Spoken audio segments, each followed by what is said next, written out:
Hi everyone, my name is Kenzie Dolan and I'm a certified professional astrologer with the company Ruby Jade Rituals, and this is another episode of Big Nights in the Sky. And today we are going to be talking about the two eclipses that are approaching in February and March, along with some other banner big nights in the sky that are going to be happening in between both of those eclipses. So, first and foremost, how are we doing? It's winter in the northern hemisphere. Has winter been feeling heavy, um, sluggish? Well, just so you know, even though we had a numerology reset with 2026, which symbolizes either a beginning or end with the numbers 1 and 10, we are still in the year of the wood snake. And so, up until this first eclipse on February 17th, we are asked to release, we are asked to shed the skin, the final skin in the year of the wood snake. And then once that opening eclipse happens on February 17th, we have the year of the fire horse in Chinese astrology that begins. And it happens on the exact same day. So there's a heat wave that's coming. There's a lot of combustion that is going to be in the air. And so if you're feeling like, it has been sluggish or heavy, it's going to change. And so if you're ready for that change, it's coming. If you're change averse, what if I told you that the change that is about to be in all of our fields is the change that you want, or it's the change that you need? So be open to the change because, like I said before, it's in the pipeline. So there's been a lot of change since we last met for another big night in the sky. Uh, Lots of, you know, commitments to new signs for outer planets. So Neptune just re-entered Aries, where it will be to stay until 2039. And Saturn is going to follow Neptune's lead and go back into Aries, and it will be there to stay until 2028. So a lot of fire because as we know, Aries is a fire sign. And then we have this fire horse energy that's coming. So a lot of momentum. Fire signs are really about uh, putting your foot on the pedal. They're ready to go, ready to take action. So there's going to be a lot more action that we're going to be feeling, especially when these eclipses come into our field. So a lot of the time, people read eclipses like when we're actually in the eclipse portal about a month out. So that would have been January 17th. Now, other astrologers, and there's really no right way to um, measure this just because eclipses are so there's so much going on. They're very, very complex lunar events that I don't think that there is one right way. Another way to really know when we're in the eclipse portal is after we complete the last lunation prior to eclipse season. So we had a full moon in Leo, so that is behind us. And we are going to be in that last quarter moon before a new moon on February 17th. And the last quarter moon is going to be happening on February 9th. So really, when we hit February 9th, we are definitely in the eclipse portal.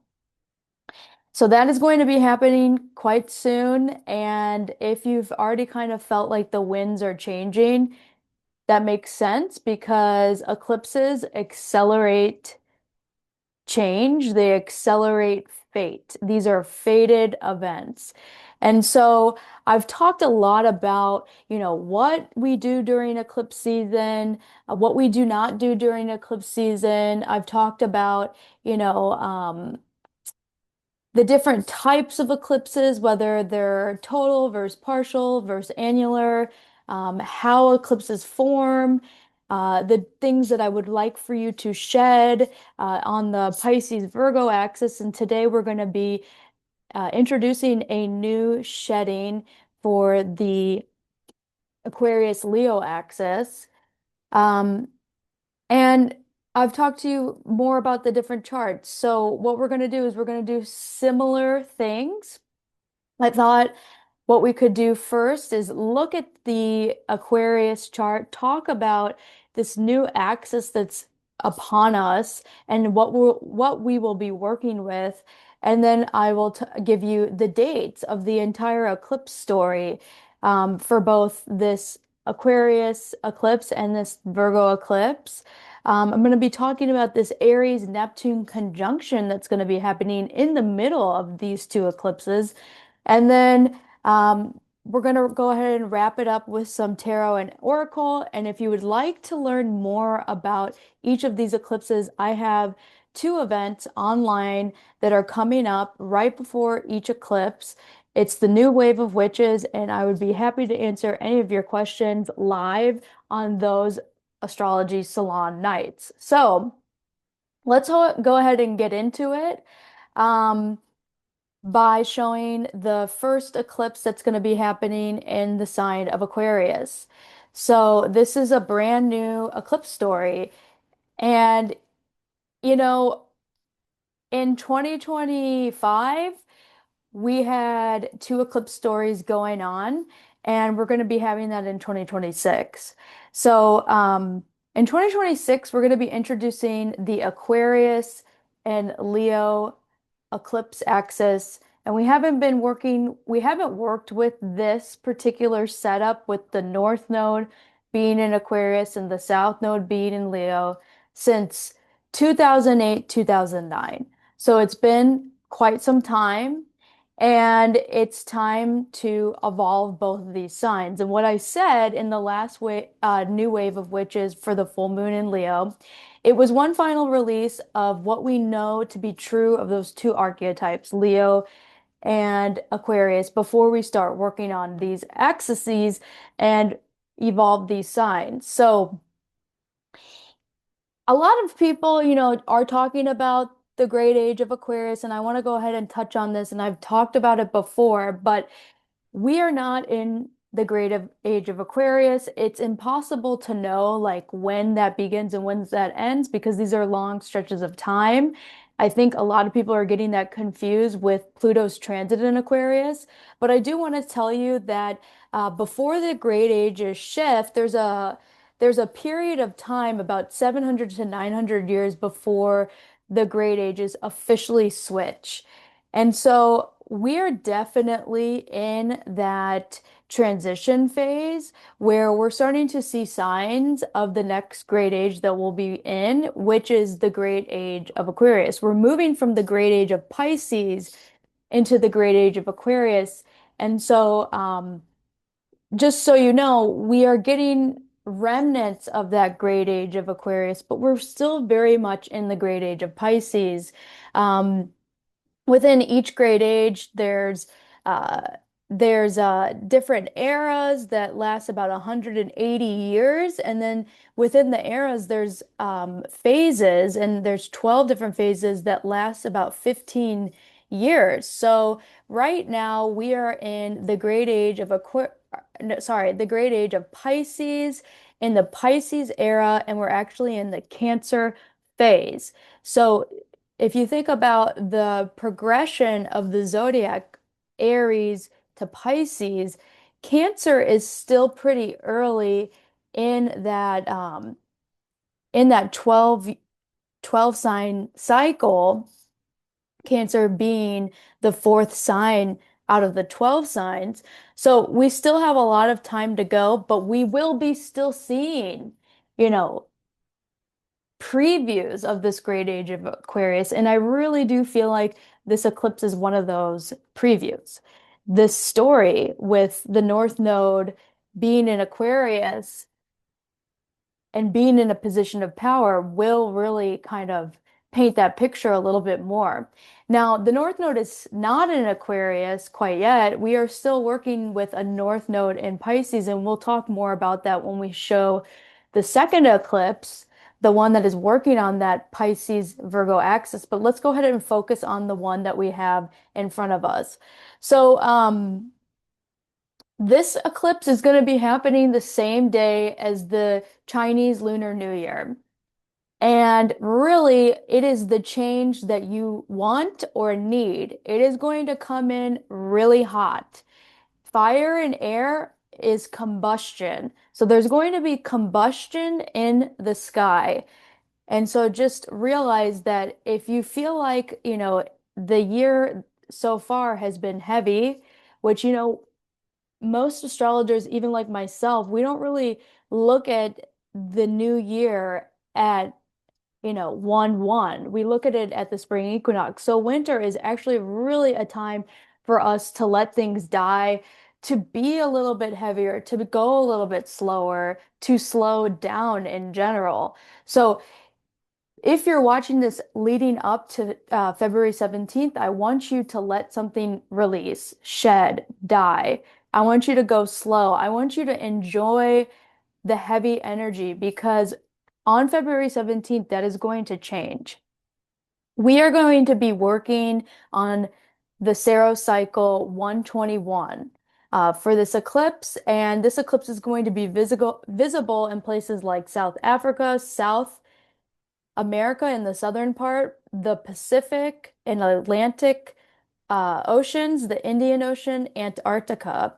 And so this is going to be an annular solar eclipse, which means that the moon uh, and the earth and the sun won't fully align perfectly, but it will definitely make that ring of fire in the sky. And I'm going to talk a little bit more about the workings of this in that new wave of witches that's going to be happening on February 7th or 16th when we go over the ins and outs of this eclipse. But we'll talk a little bit more about the geometry of a solar eclipse. But basically, to make an annular, the moon is farthest away from the Earth, and so the moon appears to be smaller than usual. So that's why this annular solar eclipse is going to have that ring of fire around it. This is happening at the 28th degree. If you see right here, the sun and moon are at 28 degrees in the sign of Aquarius, 49 minutes. And the 28th degree in astrology is the Cancer degree. And I talked to you about how we are in the Cancer phase of the Pisces era of the great age of Pisces. So really, this is about nurturing. And since we're still in the season of winter, as much as this day is going to bring lots of change, we need to really, take a minute before we start charging ahead. We do need to be very vigilant with eclipses. We need to kind of actually not do as much. So, as much as there's going to be a change in the air where you're going to be feeling like there is more momentum, there is more combustion, I really would like for you to be an active listener, an active observer of what is changing. Because this is really about a pattern maker and a pattern breaker. I've talked a lot about that through the years. Those are what our eclipses do. And so, with this Cancer degree, I just want you to nurture this new year because anything new, whether you follow the Gregorian calendar or the Chinese Lunar New Year, or you follow the spring equinox being the new year, anything new needs nurturing. So we're going to nurture this new year, this new Chinese year in the year of the fire horse. Also, we want to nurture this new eclipse axis that we're going to be working on. What do we know to be true about Aquarius? What do we know to be true about Leo? What is it that is low vibe Aquarius? What is it that's low vibe Leo? And let the nodes release those parts of these signs. Um, Now, when we look at this from a numerology sense, 228, 2 plus 8 gets us 10. So that's 10 in numerology. 10 is all about a completion of some sort. And really, like this, even though this is following on the first day of the Chinese Lunar New Year, it's also falling on the last day of the year of the snake. Something completed, something truly did shed. And that's why I'm telling you from now until the 17th of February, please let something fully complete. And the beautiful thing about the Pisces Aries axis, which we've been working on with Neptune and Saturn, is that Pisces ends the story, whereas Aries begins the new story. And look at this. When we have this new moon in Aquarius, we have both Saturn and Neptune at 0 degrees Aries.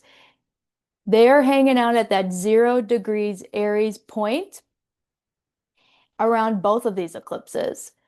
This is the beginning of astrology, the first degree of the entire astrology for Western astrologers. 0 degrees Aries. It starts it all. It's the inception point. And if you look, the minutes are close. They're not exact, but they will be exact on February 20th, which is just 3 days after this eclipse. So 0 degrees Aries, 23 minutes for Saturn, and then 0 degrees Aries, 38 minutes for Neptune. If I look at the sky as a whole, like I told you, there's a lot of combustion. We have Chiron in Aries, you know, helping the Saturn and Neptune conjunction. Really, there's a lot of energy there. It's at 23 degrees Aries, 32 minutes, and then we have both Pluto and Mars. So much energy. The planet that rules Aries is Mars. And so Mars is a part of this eclipse story on the 17th. It's at 19 degrees Aquarius, 41 minutes. And then Pluto is the higher octave of Mars, and it's at 4 degrees Aquarius, 12 minutes. So lots of energy, but remember, we need to go slow. And remember, even though this is an Aquarius eclipse, the node is still in Pisces. And if you're confused on how that is, come to the new wave of witches on February 16th, where I'll talk to you about the inner workings of how an eclipse is formed. So with a new moon, the orb can be a little bit bigger. And so we're seeing a pretty big orb here. Um, about nine degrees. Because remember, I'm a Placidus astrologer, so go up to the 29th degree instead of 30. And yeah, we're working with 9 degrees, but it works even though the node is in a different sign than Aquarius. So um, maybe this is kind of like an indication of like where we're at currently with the great ages. We have one toe in the great age of Aquarius, and we have one toe in the great age of Pisces.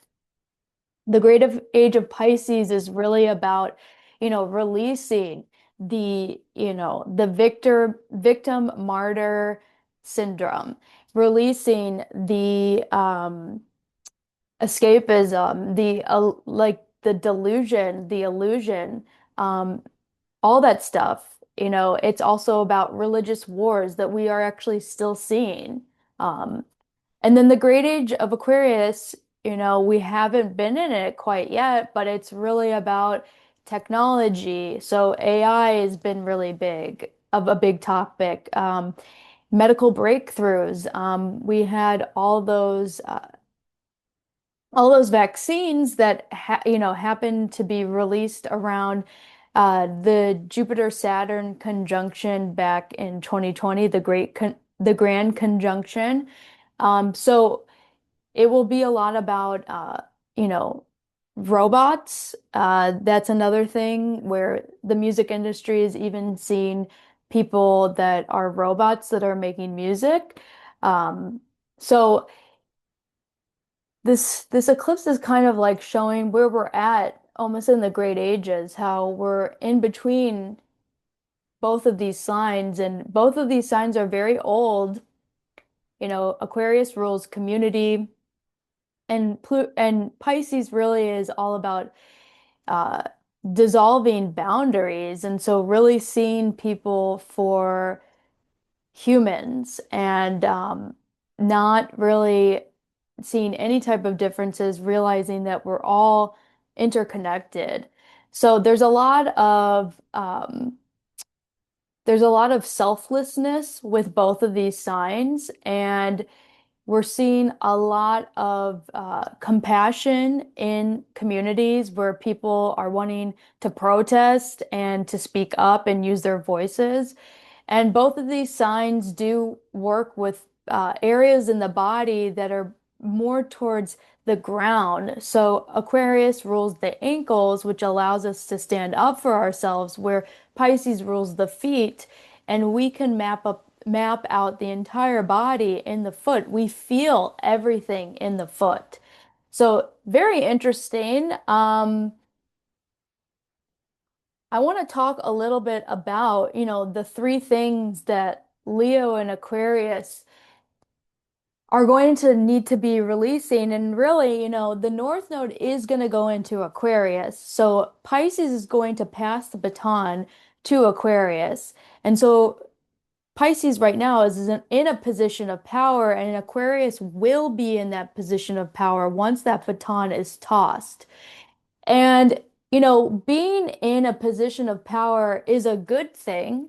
We're seeing it like with Bad Bunny, for instance. He's a Pisces. He's having a wonderful time when the North Node is in Pisces. He just, won Album of the Year. He's going to be headlining the Super Bowl. So that's an example when it's a glorious time, right? And it's a good time to be in a position of power. Everybody's kind of looking to Pisces of where we're going. But it also can come with a lot of responsibility and pressure. So sometimes having the position of power, having the North Node, it can be a lot. And so Aquarius will be in that position midway through um, midway through 2026. I have the date that I can give it to you. Let's see. Yes, the North Node enters Aquarius and the South Node enters Leo on July 26th. So we still have a lot of time left with the North Node being in Pisces and the South Node being in Virgo. And we've talked a lot about, what are the mantras for those two signs. So let's focus on this new eclipse uh, cycle with Aquarius and Leo. So when the North Node goes into Aquarius, really what we're going to be working with, the mantras that we're going to be working with is the following. Um, there's a lot to work with on this axis, but when Aquarius is in the North Node, there's a lot of different things that we can talk about, but I really like that there's always a pathway to friendship.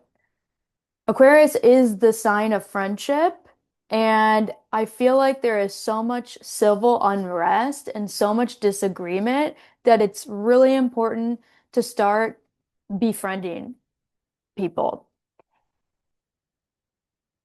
Attached to that is your vibe attracts your tribe. This is maybe a time where you're really going to find people that are like you, where you're going to actually form communities. And when you're finally in that community, you need to make sure that you need to be you because everyone else is taken. And Aquarius reminds us that our weird makes us wonderful. And Aquarius is a rebel. And I like to say it's the unicorn of the zodiac. So let your freak flag fly high when the North Node changes from Pisces to Aquarius.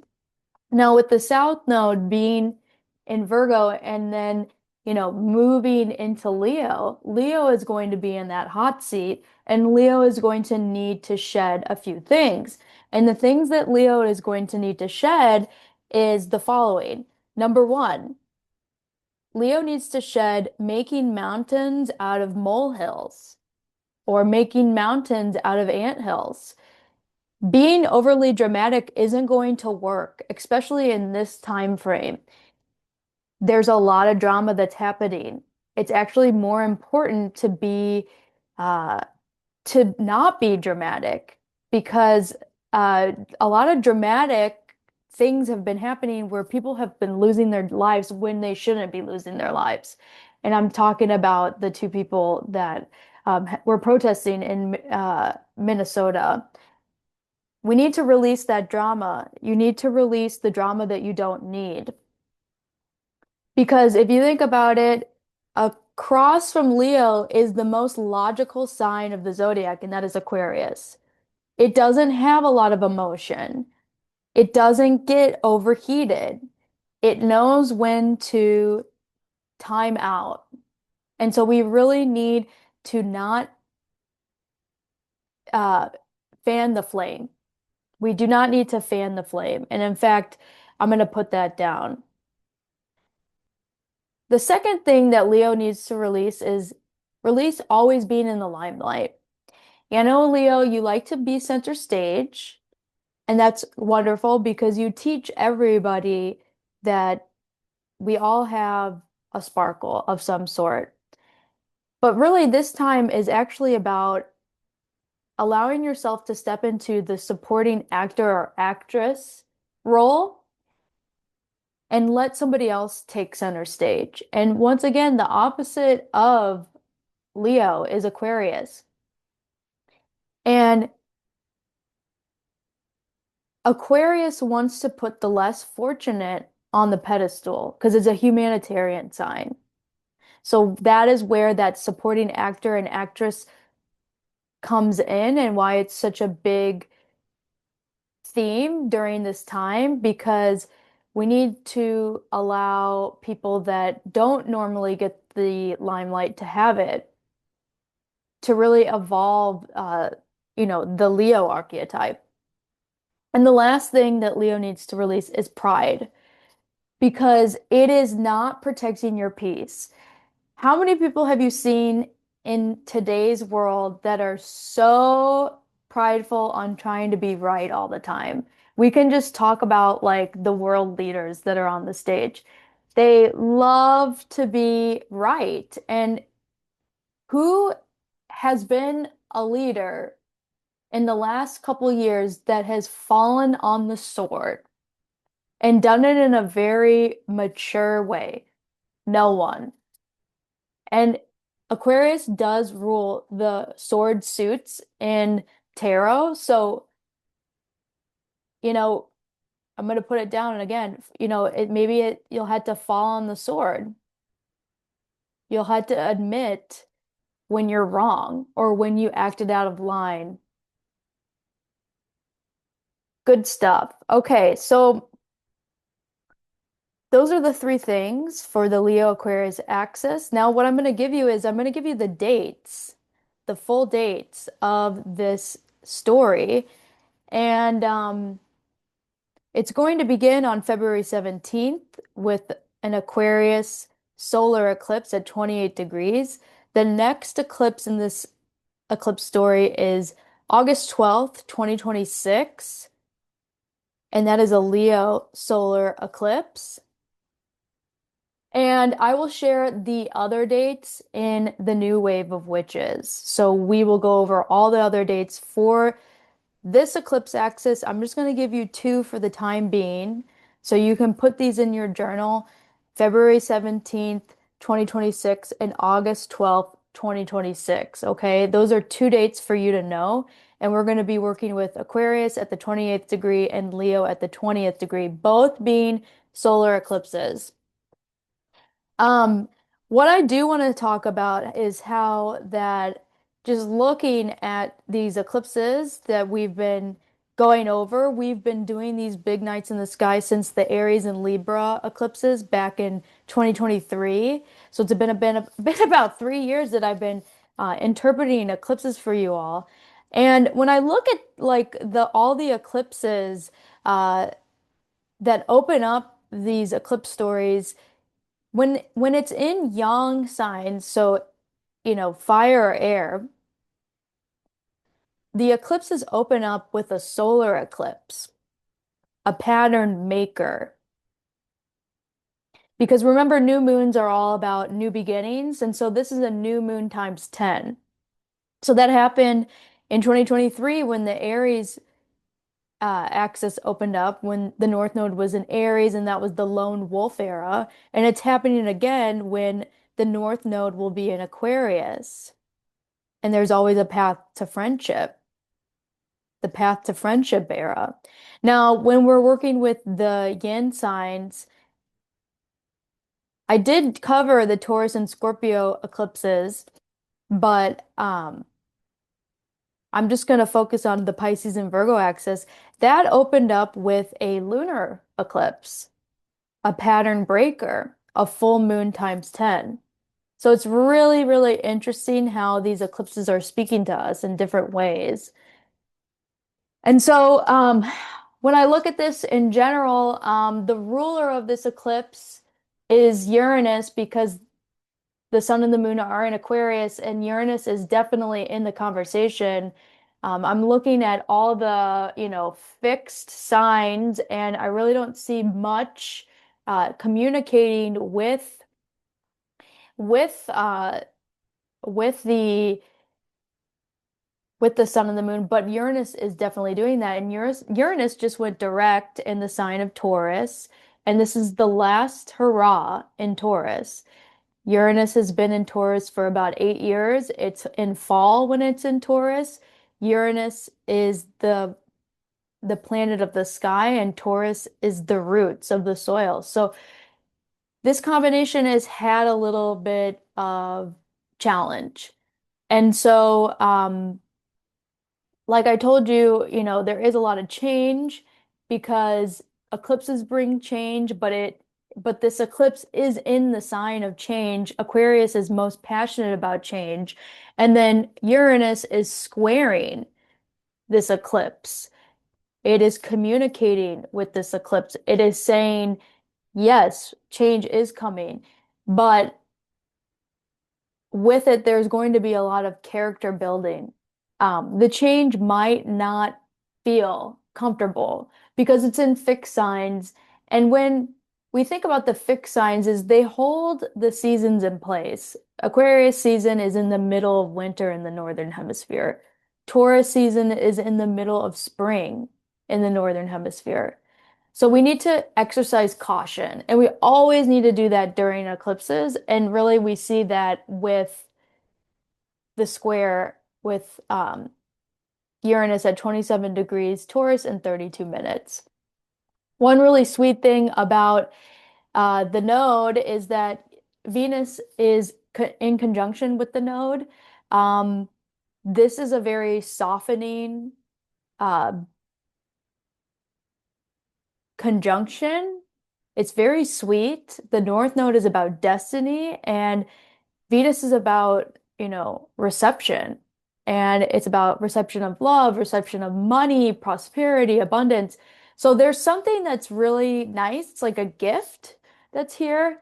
A lot of really interesting things happening on this eclipse. And we'll dive a little bit more deeply in that new wave of witches. But let's go ahead and pull one oracle card for this eclipse. So I'm going to shuffle the cards and we'll see what comes out for There Are No Coincidences. You know what you need to know. We'll pick one card that will color the eclipse, the message for this eclipse, and then we'll go into tarot.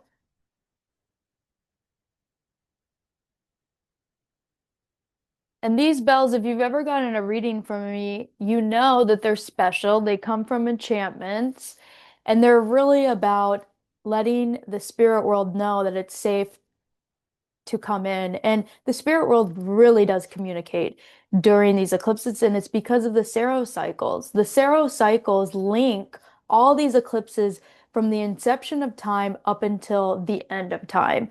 So either your team of light that you knew that's no longer here on the earthly realm, they're wanting to come through, or maybe a past life of yours is wanting to come through to teach you something during this eclipse story. All right, so I have my pendulum. I'm going to use it. If you ever worked with a pendulum, it's a really great thing to help select cards, especially cards for the collective.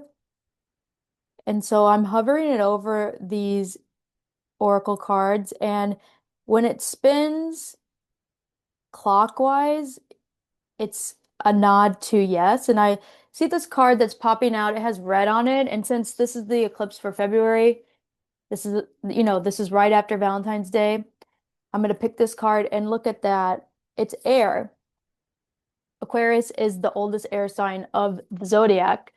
And the number on this card is 14, which pairs down to 5. It's all about change. And so let me just read to you the interpretation of air. The air card inspires thought. When this card appears, take a moment to consider your point of view and the ways in which you express your ideas.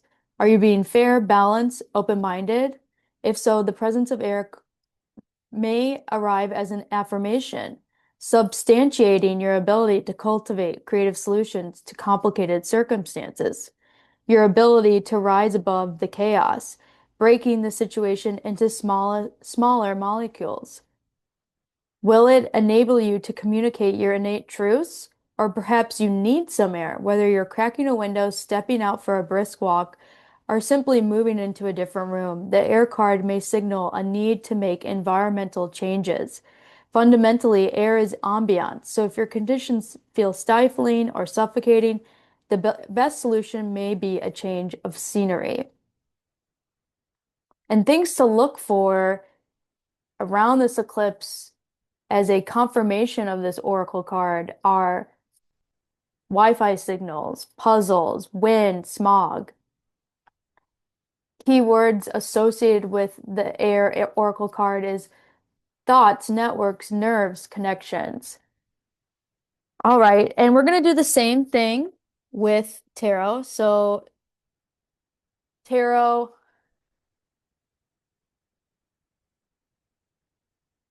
what is it that we need to know about this eclipse in Aquarius opening up a brand new cycle on the same day as the year of the fire horse, when the year of the wood snake concludes? We haven't been working with this axis since 2008, 2009. It's been some time. And one card for this as well.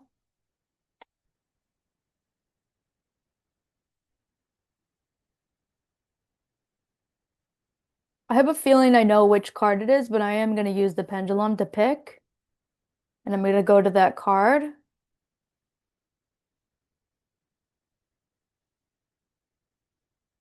And it is giving me a clockwise motion. Pendulum, is this the card for us? Yes. And the card that we receive for the new moon solar eclipse on February 17, 2026 is the Three of Pentacles. The Three of Pentacles is earth energy. It's actually a Capricorn card. We don't have any Capricorn in this chart, but this is about working towards a goal of some sort, working together as a team. Um, and really, I think we all need to work together, put our differences aside. There's butterflies in this card, um, which are signs of the spirit world. There is a crescent moon, which the crescent moon is interesting. It's a balsamic moon, and we see that before a solar eclipse and right after a solar eclipse. So I like that. Maybe the goal that we're working towards will really get in more of a clear view a couple days after the eclipse, couple weeks after the eclipse, who knows? But this is about working towards a goal of some sort. So let's go ahead and move to the next eclipse. This one is something that we've already been working with. It is the eclipse in Virgo. So Virgos, how are we doing? Are we feeling good? I mean, you all have been really doing the work, the most work, and I'm really, really proud of you. And I'm just telling you that it's showing. And we are doing really good work with the South Node being in Virgo. We're letting things go. Remember, when the North Node is in Pisces, we are supposed to let go and let God, let go to grow, and understand that when we let go of something, something new is going to come in, and that we need to be patient. That, Pisces reminds us that everybody is going to get their time. So my time will come. There's no point of rushing it. And remember, these eclipses help us with um, trusting that something bigger is at play. And that is really a part of Pisces energy. So this is happening on March 3rd, 2026. And both of these eclipses are happening early in the morning. And this is going to be a blood moon. It is going to be a total lunar eclipse. We are going to work on the Saros cycle of 133. It is going to be visible in parts of the world like Eastern Europe, Asia, Australia, North America, South America, the Pacific and Atlantic Oceans, the Indian Ocean, the Arctic, and Antarctica. So the sun, the moon, and the earth are going to be in perfect alignment for this blood moon. And it's happening at 12 degrees Virgo. 12 in astrology is the Pisces degree. And it's interesting because as the sun opposes the moon in Virgo, we are reminded of really the guiding force behind this eclipse, which is Pisces energy. It might have been very uncomfortable for many Virgos to change. Even though these are mutable signs, Virgo, Pisces, and then, Sagittarius and Gemini. Virgo has this attachment to routine. And so sometimes a glitch in the routine can really shock the nervous system. But the evolution of Virgo in this eclipse cycle, on this eclipse axis, has been really, really nice. We have really kind of let go of the fact that we don't know everything, that it's actually okay to, you know, not spin our wheels because paranoia will destroy you. And I've talked a lot about the three things that Virgo needs to shed. And you can go back and you can view the other eclipse big nights in the sky on this axis on my YouTube to learn about those three things. We'll touch on them also in the new wave of witches for this eclipse on March 2nd. But I want to talk about this story and when it began and when it's ending. So this story opened up on September 17th, 2024. So if you can take a minute to just reflect, what were you doing in 2024? We then had the second eclipse on March 14th, 2025, about a year ago. Then we had that third eclipse on September 7th, 2025. That was the last time that we were together on a big night in the sky. And then there was another eclipse on September 21st, 2025. That was also a part of that segment. Then we're greeted with this eclipse on March 3rd, 2026. We have another eclipse in this story on August 28th, 2026. And then the final act of the story happens on February 20th, 2027. So about a year from now. And when I look at this story as a whole, we're having a lot of lunar eclipses. A lot. Out of the 7 eclipses in this story, there are 6 lunar eclipses. 6 of them. What are lunar eclipses? Full moons times 10, pattern breakers. Really, we are shattering something with the Pisces and Virgo eclipse axis with this story. That's a lot of lunar eclipses. A lot. A lot. This eclipse axis might have been very emotional, might be very emotional. Um, so let's just look at this. So on the day of the eclipse, we have the moon at 12 degrees Virgo and the south node at 8 degrees Virgo. That's a 4-degree orb.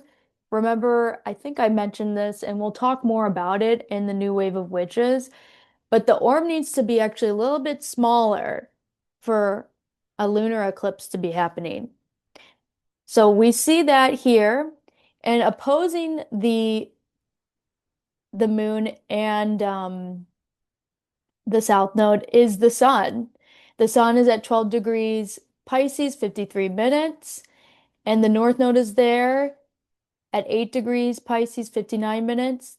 All of that matches up across the sky. And then what else is in Pisces? What else is a part of the story? Well, Mars is there. And it's funny because the last eclipse that we just went over, Mars is active in that eclipse. So there is a lot of energy with this eclipse as well. Mercury is present and Mercury is retrograde. Okay, so it's about 8 degrees off of the sun. I want you to really be internal with this eclipse because there could be a hidden truth that you might miss if you're not going in your hermit mode.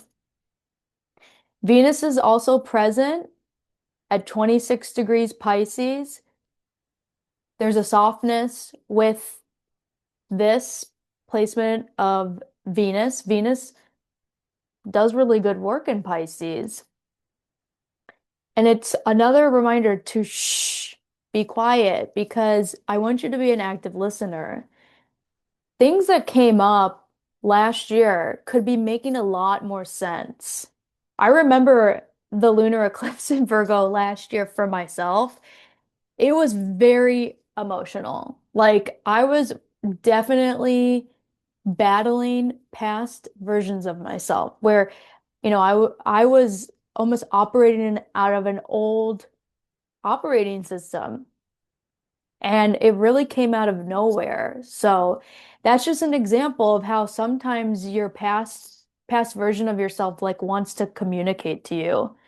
And your future version of yourself might want to communicate to you. And going back to that first eclipse that we looked at, Aquarius is the sign of the future. So that a future self could be really wanting to talk to you then.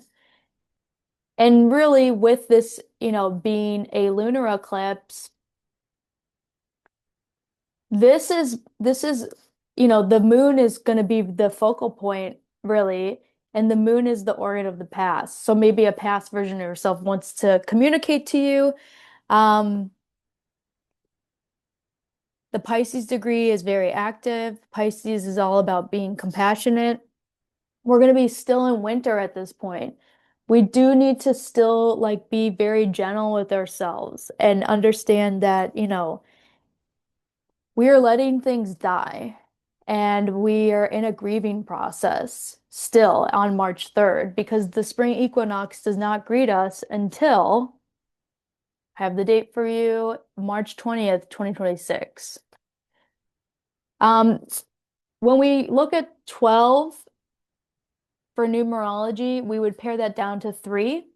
Three is very spiritual. It's the Trinity. So mind, body, spirit is very active. Past, present, future, it's very active. And the past, present, and future really all come together during these eclipses.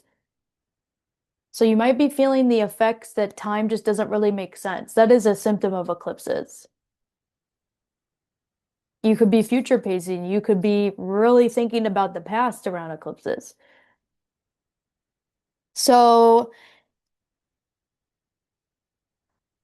other than the sun and the moon being at 12 degrees, I'm just gonna look to see if, any of the mutable signs are active or any earth signs want to talk to the moon or any water signs want to talk to the sun. And yeah, there is a water sign that wants to talk to the sun. It's Jupiter in Cancer, and it's still in retrograde, and it's trining the sun. So really, this is going to be a good eclipse for the water signs, especially Pisces and Cancer. It's a really nice time to be a Cancer because Jupiter, the planet of blessings, luck, abundance, is there. And Jupiter goes direct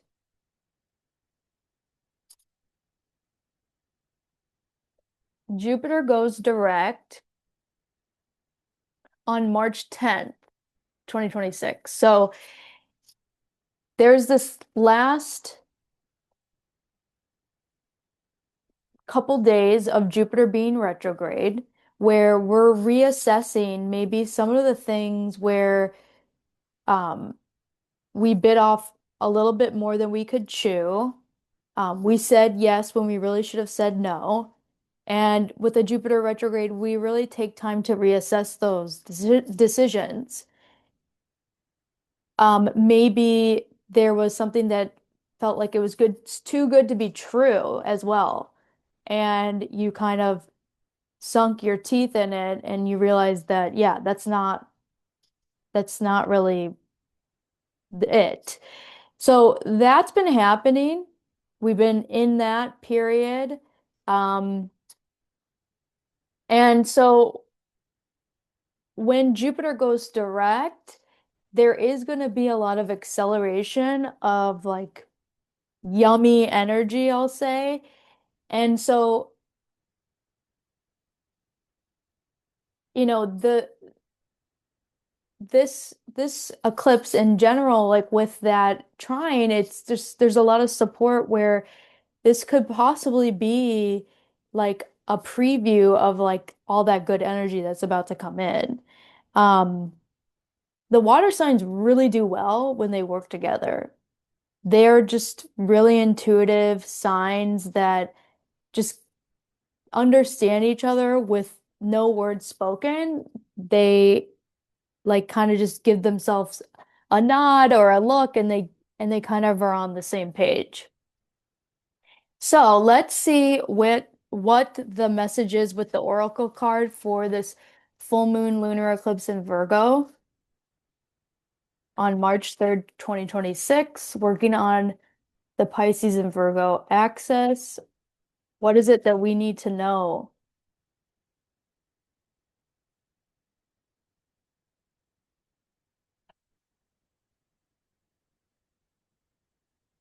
Pisces is very glamorous. There's a lot of like old Hollywood vibes to it. It's about cinema and um, just the glitz and the glam.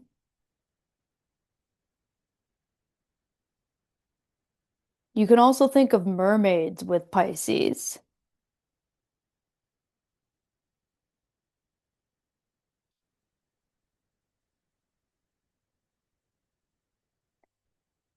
Okay, so I like this card. It has a lot of green and blue, and the pendulum was hovering over that. So let's see what this message is.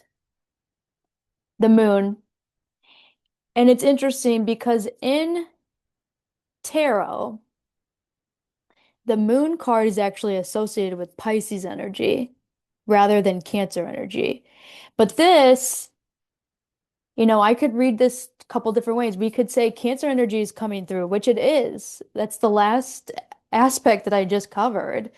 Um, and the number on this card is three, which is the numerical um, value that we're working with on this particular degree of 12, because 1 plus 2 equals 3. But the moon is coming through, and it's a lunar eclipse, which I was saying that the moon is center stage. So let's see what the interpretation of the moon says in this book. This is Aliza Kelly's There Are No Coincidences, a manifestation deck and guidebook. So the moon. The presence of this card invites you to explore your own emotional ebb and flow. Your internal experience is never static. Like the moon, it's a reflection of your daily circumstances and conditions. So, how do you feel?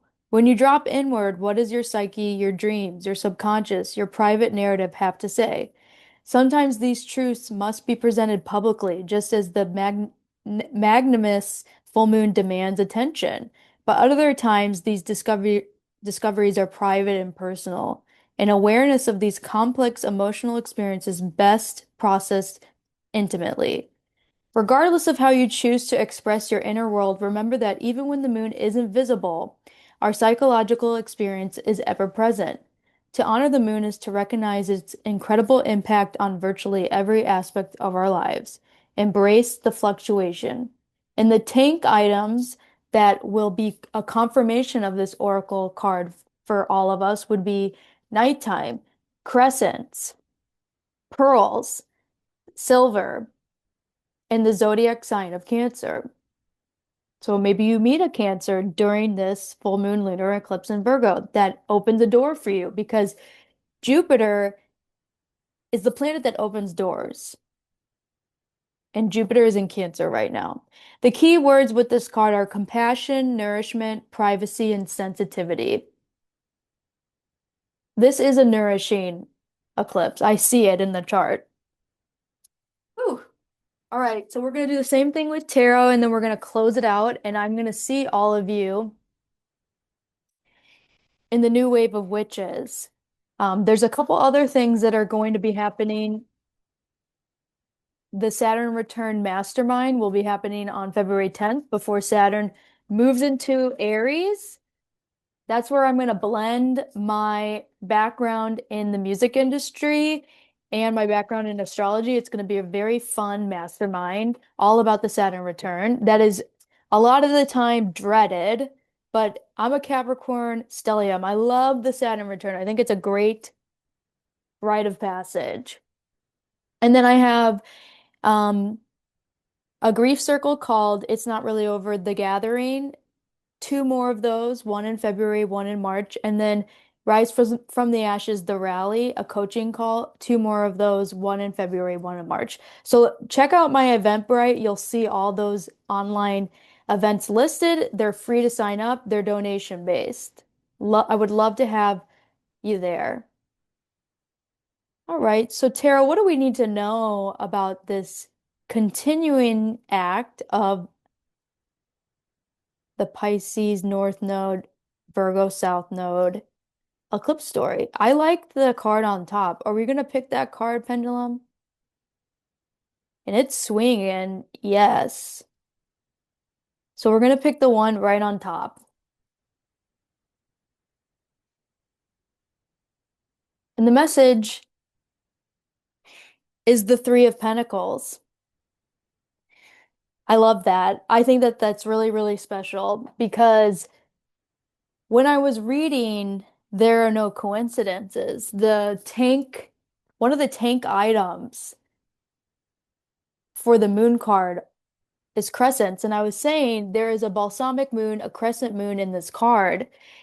And I was talking about how, we are in the great age of Pisces. We're moving to the great age of Aquarius because the great ages move backwards. They do not move forwards like the precession of the zodiac.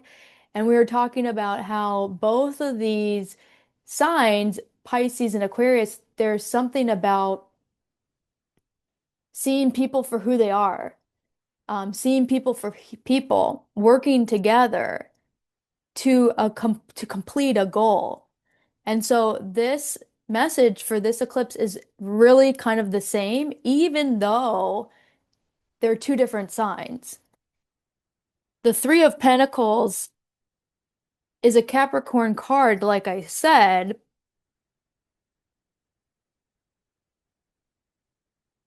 and it's working with Mars. And it's so funny because both of these eclipses have Mars in the mix with where the sun is. So whatever sign the sun is, Mars is a part of this eclipse story in both of these eclipses on the 17th and the 3rd. So this is a Capricorn Mars card, Three of Pentacles.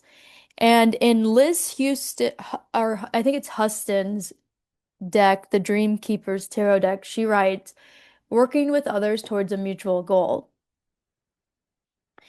And really, like when you look at this, they are holding moon water. It's two women in the water reflection. And I will have to say that I think women are going to be more of the ones that are going to be showing the collective how we can do this working together towards a mutual goal of just having a better world in a very nurturing way, in a very compassionate way. We don't need to be fighting. We don't need to be a warrior like Mars wants us to be. Mars being in Aquarius in the first eclipse and Pisces in the second, Mars is acting differently. Mars is thinking logically on the February 17th eclipse, and then on the March 3rd eclipse, it's thinking very compassionately. It's thinking, oh, well, if I do that, it's going to create all this karma. Very, very karmic Mars placement on the th March 3rd eclipse. Um,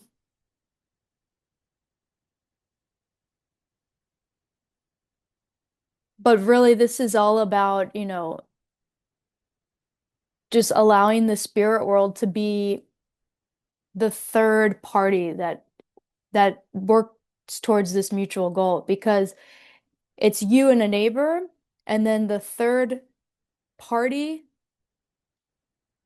is the spirit world. And then when we think about just three celestials' bodies are making eclipses. It's the sun, moon, and the earth. They're all present in these eclipses. So very, very tank. Love it. I hope you enjoyed this big night in the sky. I will see you in the summer for the big nights in the sky related to the two other eclipses that we'll have in 2026. But um, catch me in the Saturn Return Mastermind, catch me in the Grief Circle, the coaching call. And if you don't follow me on social, go ahead. I always write out interpretations of other big nights in the sky. And then, I do have a podcast, and in January, I released Q1, and it was a tarot spread and a stream of consciousness channeled message for January, February, and March. So if you liked this and you want to learn more about the energy of the winter months in the Northern Hemisphere, go ahead and go over to Ruby Jade Airwaves.